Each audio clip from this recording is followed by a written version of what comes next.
ಬನ್ನಿ ಫ್ರೆಂಡ್ಸ್, ಇವತ್ತು ನಾವು ನ್ಯೂ ವೋಟರ್ ID ಕಾರ್ಡ್ ಚುನಾವಣಾ ಗುರುತಿನ ಚೀಟಿಗೆ ಹೇಗೆ ಅಪ್ಲೈ ಮಾಡುವುದನ್ನು ನೋಡೋಣ. ಫ್ರೆಂಡ್ಸ್, ಲಾಗಿನ್ ಆಗುವುದು ಹೆಂಗೆ, ID ಕ್ರಿಯೇಟ್ ಮಾಡುವುದು ಹೆಂಗೆ, ಈ ಎಲ್ಲ ವಿಡಿಯೋಗಳು ನಮ್ಮ ದಾದಾ ಆರ್ಟ್ ಇನ್ಫಾರ್ಮೇಶನ್ ಯೂಟ್ಯೂಬ್ ಚಾನಲ್ ಇದೆ. ಫ್ರೆಂಡ್ಸ್, ಹೋಗಿ ನೀವು NVSP ID ಹೇಗೆ ಕ್ರಿಯೇಟ್ ಮಾಡಬೇಕು, ಹೇಗೆ ಲಾಗಿನ್ ಮಾಡಬೇಕು ಅನ್ನೋದನ್ನ ನೋಡಿ. ಇವತ್ತು ನಾವು ನೋಡೋಣ ಹೊಸ ವೋಟರ್ ID ಕಾರ್ಡ್ ಅಪ್ಲಿಕೇಶನ್ ಹಾಕುವುದು ಹೇಗೆ ಅಂತ, ಏನೆಲ್ಲ ಡಾಕ್ಯುಮೆಂಟ್ಗಳು ಬೇಕು, ಏನೆಲ್ಲ ಆಪ್ಷನ್ಸ್ ಕೇಳುತ್ತೆ. ಬನ್ನಿ ಫ್ರೆಂಡ್ಸ್ ನೋಡೋಣ. ನೋಡಿ ಫ್ರೆಂಡ್ಸ್, ಇದು ಮುಖ್ಯ ಪುಟ. ಇಲ್ಲಿ ರಿಜಿಸ್ಟ್ರೇಷನ್, ಕರೆಕ್ಷನ್ ಎಲ್ಲ ಇದೆ. ಬಟ್ ನಾವು ಇವತ್ತು ಹೊಸ ವೋಟರ್ ID ಕಾರ್ಡ್ ಬಗ್ಗೆ ಮಾತಾಡ್ತಿರೋದ್ರಿಂದ ನಾವು ಫಾರ್ಮ್ ನಂಬರ್ 6 ನ ಫಿಲ್ ಮಾಡೋಣ.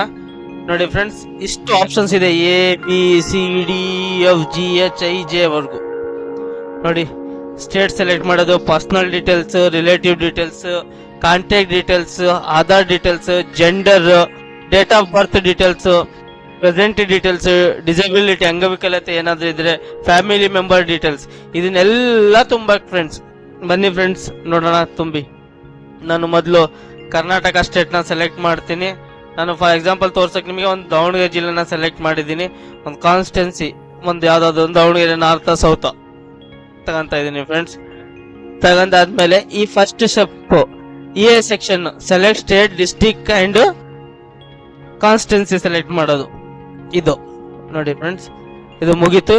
ಇದನ್ನು ಕರೆಕ್ಟ್ ಆಗಿ ಫಿಲ್ ಮಾಡಿದ್ಮೇಲೆ ನೆಕ್ಸ್ಟ್ ಅನ್ನೋ ಬಟನ್ ನ ಕ್ಲಿಕ್ ಮಾಡಬೇಕು. ಫ್ರೆಂಡ್ಸ್, ನೀವು ನೆಕ್ಸ್ಟ್ ಅನ್ನೋ ಬಟನ್ ನ ಹೇಗೆ ಕ್ಲಿಕ್ ಮಾಡ್ತಿದ್ದೀರಾ ಹಾಗೆ ಈ ವಿಡಿಯೋನ ಲೈಕ್ ಮಾಡಿ ಹಾಗೂ ಶೇರ್ ಮಾಡಿ ಫ್ರೆಂಡ್ಸ್. ಇಲ್ಲಿ ನೋಡಿ ಫ್ರೆಂಡ್ಸ್, ನೀವು ಇಲ್ಲಿ ನಿಮ್ಮ ಹೆಸರನ್ನ ತುಂಬಬೇಕು. ನಾನು ಫಾರ್ ಎಕ್ಸಾಂಪಲ್ ನನ್ನ ಯೂಟ್ಯೂಬ್ ನ ಹೆಸರು ಹಾಕ್ತಿದ್ದೀನಿ ನಿಮಗೆ ತೋರ್ಸಕ್ಕೆ. ನೋಡಿ ಫ್ರೆಂಡ್ಸ್, ಈಗ ನೀವು ಕನ್ನಡದಲ್ಲಿ ಇಂಗ್ಲಿಷ್ ಅಲ್ಲಿ ಟೈಪ್ ಮಾಡಿದ್ರೆ ಕೆಳಗಡೆ ಅದು ಕನ್ನಡದಲ್ಲಿ ಬರುತ್ತೆ ಆಟೋಮೆಟಿಕ್ ಆಗಿ.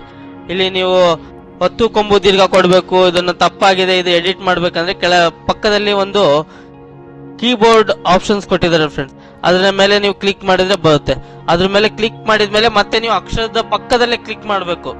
ಈಗ ದಾ ಈ ದಾನು ನಾನು ಇಳಿಸ್ಬೇಕು, ದೊಡ್ಡ ದಾ ಮಾಡಬೇಕು.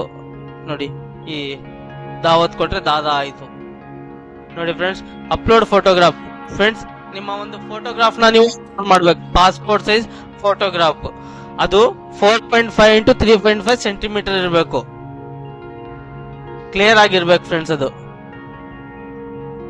ವೈಟ್ ಬ್ಯಾಕ್ ಗ್ರೌಂಡ್ ಇರಬೇಕು. Document size minimum 2 MB ಒಳಗಿರ್ಬೇಕು. ನೀವು ಫೋಟೋ ಸೆಲೆಕ್ಟ್ ಮಾಡಿದ ಮೇಲೆ ಇಲ್ಲಿ ನಿಮಗೆ ತೋರಿಸುತ್ತೆ ಫೋಟೋ ಹೆಸರು ಎಲ್ಲ. ಆಮೇಲೆ ನೀವು ಮೇಲ್ಗಡೆ ಏನಾದ್ರು ಮಾಡಿದ್ರೆ ನೀವು ಪ್ರೀವಿಯಸ್ ಹೋಗ್ಬೋದು, ಇಲ್ಲ ನೆಕ್ಸ್ಟ್ ಗೆ ಅದು ಹೋಗ್ಬೋದು. ಈಗ ನಾವು ಪರ್ಸನಲ್ ಡೀಟೇಲ್ಸ್ ನ ಆಡ್ ಮಾಡಿದೀವಿ. ಈಗ ನಾವು ನೆಕ್ಸ್ಟ್ ಕೊಡೋಣ. ಈಗ ನಾವು name and surname of any one of the relative. ನೋಡಿ, father, mother, husband, wife, guardian. ಈಗ ರಿಲೇಟಿವ್ಸ್ ನೇಮ್ ಆಗ್ಬೇಕಲ್ಲ ಫ್ರೆಂಡ್ಸ್. ನಾನು ಫಾರ್ ಎಕ್ಸಾಂಪಲ್ ಫಾದರ್ ನೇಮ್ ಅಂತ ತಗೊಂತೀನಿ. ಫಾರ್ ಎಕ್ಸಾಂಪಲ್ XYZ ಅಂತ ಹೇಳಿ ಕೊಟ್ಟಿರ್ತೀನಿ ನಾನು ಫಾದರ್ ನೇಮ್.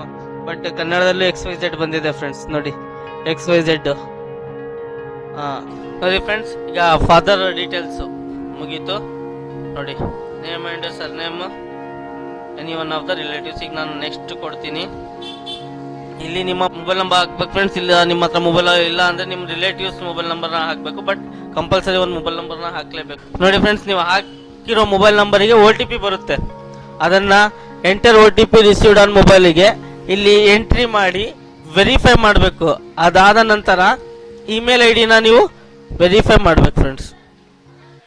ಇಮೇಲ್ ID ಹಾಗೂ ಮೊಬೈಲ್ ನಂಬರ್ ನ ಹಾಕಿ ವೆರಿಫೈ ಮಾಡಿ. ನೀವು ಪ್ರೀವಿಯಸ್ ಆದ್ರೂ ಹೋಗ್ಬೋದು, ನೆಕ್ಸ್ಟ್ ಆದ್ರೂ ಹೋಗ್ಬೋದು. ಪ್ರೀವಿಯಸ್ ಏನಾದ್ರು ಕರೆಕ್ಷನ್ ಮಾಡಿದ್ರೆ ಪ್ರೀವಿಯಸ್ ಹೋಗ್ಬೇಕು, ಇಲ್ಲಪ್ಪ ಅಂದ್ರೆ ನೆಕ್ಸ್ಟ್ ಅಂತ ಹೋಗ್ಬೇಕು. ನಾನು ನೆಕ್ಸ್ಟ್ ಹೋಗ್ತಿದ್ದೀನಿ. ಇಲ್ಲಿ ನೋಡಿ ಫ್ರೆಂಡ್ಸ್, ಈ ಆಪ್ಷನ್ ಏನಪ್ಪಾ, 5ನೇ ಆಪ್ಷನ್ ಆಧಾರ್ ಡೀಟೇಲ್ಸ್. ಇಲ್ಲಿ ಕಂಪಲ್ಸರಿ ನಿಮ್ಮ ಆಧಾರ್ ಡೀಟೇಲ್ಸ್ ನ ಕೊಡ್ಲೇಬೇಕು ಫ್ರೆಂಡ್ಸ್. ಇಲ್ಲಿ ನೋಡಿ, ಆಧಾರ್ ನಂಬರ್, ಆಧಾರ್ ಸೆಲೆಕ್ಟ್ ಮಾಡಿದ್ರೆ ಆಧಾರ್ ನಂಬರ್, ಇಲ್ಲಿ 12 ಡಿಜಿಟ್ ಆಧಾರ್ ಸಂಖ್ಯೆನ ಇಲ್ಲಿ ಎಂಟ್ರಿ ಮಾಡಬೇಕು ಫ್ರೆಂಡ್ಸ್. ಫ್ರೆಂಡ್ಸ್, ಈ ವಿಡಿಯೋ ಸ್ವಲ್ಪ ಲಾಂಗ್ ಆಗಲಿದೆ, ಬಟ್ ಹೆಲ್ಪ್ಫುಲ್ ಮಾಹಿತಿ ಆದ ಕಾರಣ ದಯವಿಟ್ಟು ಈ ವಿಡಿಯೋನ ಫುಲ್ ನೋಡಿ. ಈಗ ನಾವು ನೆಕ್ಸ್ಟ್ ಮಾಡೋಣ. ಇಲ್ಲಿ ನಿಮ್ಮ ಜೆಂಡರ್ ನ ಸೆಲೆಕ್ಟ್ ಮಾಡಬೇಕು, ಗಂಡು ಹೆಣ್ಣು ಅಂತೇಳಿ. ನಾನು ಮೇಲ್ ಸೆಲೆಕ್ಟ್ ಮಾಡಿ ಇಲ್ಲಿ ನೆಕ್ಸ್ಟ್ ಇಲ್ಲಿ ನಿಮ್ಮ ಡೇಟ್ ಆಫ್ ಬರ್ತ್ ಸೆಲೆಕ್ಟ್ ಮಾಡಬೇಕು. ಫಾರ್ ಎಕ್ಸಾಂಪಲ್ ಒಂದು ಯಾವುದೋ ಒಂದು ಡೇಟ್ ಆಫ್ ಬರ್ತ್ ಕೊಡ್ತಾ ಇದ್ದೀನಿ ನಾನು. ಇಲ್ಲಿ ನೋಡಿ, self attached copy of document supporting age proof attached document for proof of date of birth. ಈಗ birth certificate, Aadhaar card, PAN card, driving licence, SLC marks card, passport, ಯಾರಿಲ್ಲ ಹತ್ರ ಈ ಎಲ್ಲ ಡಾಕ್ಯುಮೆಂಟಲ್ಲಿ ಒಂದು ಡಾಕ್ಯುಮೆಂಟ್ ಇದ್ದೇ ಇದೆ ಫ್ರೆಂಡ್ಸ್. ಒಂದು ಡಾಕ್ಯುಮೆಂಟ್ನ ನೀವು ಅಪ್ಲೋಡ್ ಮಾಡಿದ ಮೇಲೆ ಇಲ್ಲಿ ನೆಕ್ಸ್ಟ್ ನೀವು ಹೋಗೋಕ್ಕೆ ಆಪ್ಷನ್ ಬರುತ್ತೆ. ಅಲ್ಲಿವರೆಗೂ ನೀವು ಎಲ್ಲಿವರೆಗೂ ಡಾಕ್ಯುಮೆಂಟ್ನ ಇಲ್ಲಿ ಅಪ್ಲೋಡ್ ಮಾಡೋದಿಲ್ಲೋ ಅಲ್ಲಿವರೆಗೆ ನಿಮಗೆ ನೆಕ್ಸ್ಟ್ ಹೋಗೋಕೆ ಆಪ್ಷನ್ನೇ ಇಲ್ಲ ಫ್ರೆಂಡ್ಸ್. ಆದ ಕಾರಣ ನೀವು ಕಂಪಲ್ಸರಿ ಡಾಕ್ಯುಮೆಂಟ್ಸ್ನ ಅಪ್ಲೋಡ್ ಮಾಡಲೇಬೇಕು. ಅಪ್ಲೋಡ್ ಮಾಡಿದ ಮೇಲೆ ನೆಕ್ಸ್ಟ್ ಅಂತ ಕೊಡ್ರಿ. ಇಲ್ಲಿ ನೋಡಿ, ನಿಮ್ಮ ಪ್ರೆಸೆಂಟ್ ಅಡ್ರೆಸ್ ಡೀಟೇಲ್ಸ್, ನಿಮ್ಮ ಅಡ್ರೆಸ್ ಡೀಟೇಲ್ಸು ಫಿಲ್ ಮಾಡಬೇಕು. ಇಲ್ಲಿ ಹೆಚ್ಚು ಆಪ್ಷನ್ನು, 8ನೇ ಆಪ್ಷನ್ನು. ಈಗ house, building, apartment number, area, street, ಇದು ಎಲ್ಲನ ನೀವು ಎಂಟ್ರಿ ಮಾಡಬೇಕು ಫ್ರೆಂಡ್ಸ್. ಎಲ್ಲ ನೀವು ಕಂಪಲ್ಸರಿಯಾಗಿ ಅಪ್ಡೇಟ್ ಮಾಡಲೇಬೇಕು ಫ್ರೆಂಡ್ಸ್. ಅದಾದಮೇಲೆ ನಿಮ್ಮ ಡಿಸ್ಟಿಕ್ನ ಸೆಲೆಕ್ಟ್ ಮಾಡಬೇಕು. ಇಲ್ಲಿ ಸ್ಟೇಟ್ ಆಟೋಮೆಟಿಕ್ಕಾಗಿ ಸೆಲೆಕ್ಟ್ ಆಗಿರುತ್ತೆ. ಇಲ್ಲಿ ರೆಸಿಡೆನ್ಸ್ ಪ್ರೂಫಿಗೆ ಒಂದು ಡಾಕ್ಯುಮೆಂಟ್ ಬೇಕು. ಯಾವ್ಯಾವ ಆಪ್ಷನ್ ಇದಾವಪ್ಪ? Water bill, electricity, gas bill, Aadhaar card, passport, bank passbook. ನೋಡಿ, ಇಲ್ಲಿ ನೆಕ್ಸ್ಟ್ ಆಪ್ಷನ್ ಹೋಗೋಕೆ ಬರಲ್ಲ. ಎಲ್ಲಿವರೆಗೂ ನೀವು ಡಾಕ್ಯುಮೆಂಟ್ ಅಪ್ಲೋಡ್ ಮಾಡಲ್ಲ ಅಲ್ಲಿವರೆಗೂ ಹೋಗೋಕೆ ಬರಲ್ಲ ನೋಡಿ ಫ್ರೆಂಡ್ಸ್. ನೆಕ್ಸ್ಟ್ ಇಲ್ಲಿ 9ನೇ ಆಪ್ಷನ್ ಕ್ಯಾಟಗರಿ ಡಿಸಬಿಲಿಟಿ. ನೀವು ಏನಾದರೂ ಹ್ಯಾಂಡಿಕ್ಯಾಪ್ ಇದ್ದರೆ ಅದನ್ನು ನೀವು ಅಟ್ಯಾಚ್ ಮಾಡಬೇಕು. ಅದು ಸರ್ಟಿಫಿಕೇಟ್ ಅಂದರೆ UDID ಕಾರ್ಡು, ಡಿಸಬಿಲಿಟಿ ಸರ್ಟಿಫಿಕೇಟ್. ಅದು ಯಾರು ಹ್ಯಾಂಡಿಕ್ಯಾಪ್ ಇದ್ದೀರಾ ಅವರು ಕಂಪಲ್ಸರಿಯಾಗಿ ಟ್ಯಾಗ್ ಮಾಡಲೇಬೇಕು ಫ್ರೆಂಡ್ಸ್. ನೆಕ್ಸ್ಟ್ ಆಪ್ಷನ್ ಏನಪ್ಪ ಅಂದರೆ J ಅಂದರೆ 10ನೇ option family member. The details of my family member already included in the electoral roll at the current address with whom I currently residence are as under. ನೋಡಿ friends, ನೀವು ಇಲ್ಲಿ ನಿಮ್ಮ ಒಬ್ಬ family member ಒಬ್ಬರು ಯಾರ್ದಾದ್ರು ಅವ್ರದ್ದು ಒಂದು ವೋಟರ್ ID ಕಾರ್ಡ್ ಬೇಕು. ನಿಮ್ಮ ಫ್ಯಾಮಿಲಿ, ನಿಮ್ಮ ತಂದೆ ತಾಯಿ ಅವ್ರದ್ದು ನೋಡಿ, ಅವ್ರದ್ದು ಇಲ್ಲಿ ಹೆಸರು ಹಾಕಬೇಕು. ನಿಮಗೆ ಏನು ರಿಲೇಷನ್ ಆಗ್ತಾರೆ ಅವರು, ಫಾದರು, ಮದರು, ವೈಫು, ಗಾರ್ಡಿಯನ್ನು, ಆಮೇಲಿಂದ ಅವ್ರ ಎಪಿಕ್ ನಂಬರ್ ಹಾಕಬೇಕು. ಇದನ್ನು ನೀವು ಹಾಕಿ ನೆಕ್ಸ್ಟ್ ಅಂತ ಕೊಟ್ಟರೆ ಇಲ್ಲಿ ಡಿಕ್ಲರೇಷನ್ ಫಾರ್ಮ್ ಫ್ರೆಂಡ್ಸ್, ಇದು ಫೈನಲ್ಲು. ಈಗ ನೆಕ್ಸ್ಟ್ ಬರೋದು ಕ್ಯಾಪ್ಚಾ. ಇಲ್ಲಿ ನೋಡಿ, ನಿಮ್ಮ ವಿಲೇಜ್ನ ಹಾಕಬೇಕು. ನೀವು ಇಲ್ಲಿ ವಿಲೇಜ್ ಡೀಟೇಲ್ಸು,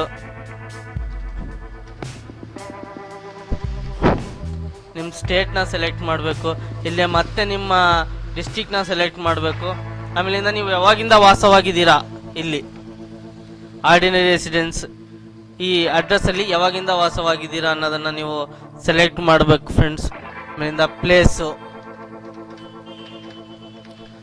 ಇದನ್ನೆಲ್ಲ ಕ್ಲಿಯರ್ ಆಗಿ ಕ್ಲೀನ್ ಆಗಿ ನೀವು ಓದ್ಕೊಂಡು ಈ ಅಪ್ಲಿಕೇಶನ್ನ ಸಬ್ಮಿಟ್ ಮಾಡಬೇಕು ಫ್ರೆಂಡ್ಸ್. ನೋಡಿ ಡೇಟ್, ಆಮೇಲಿಂದ ನೆಕ್ಸ್ಟ್ ಇದು ಫೈನಲ್.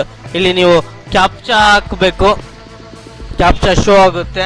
ಆ ಕ್ಯಾಪ್ಚಾನ ಹಾಕಿ ನೀವು ಫೈನಲ್ ಸಬ್ಮಿಟ್ ಮಾಡಬೇಕು. ಬಟ್ ಪ್ರಿವ್ಯೂ ಆ್ಯಂಡ್ ಸಬ್ಮಿಟ್ ಅನ್ನೋದೊಂದು ಆಪ್ಷನ್ ಬರುತ್ತೆ ನಿಮಗೆ.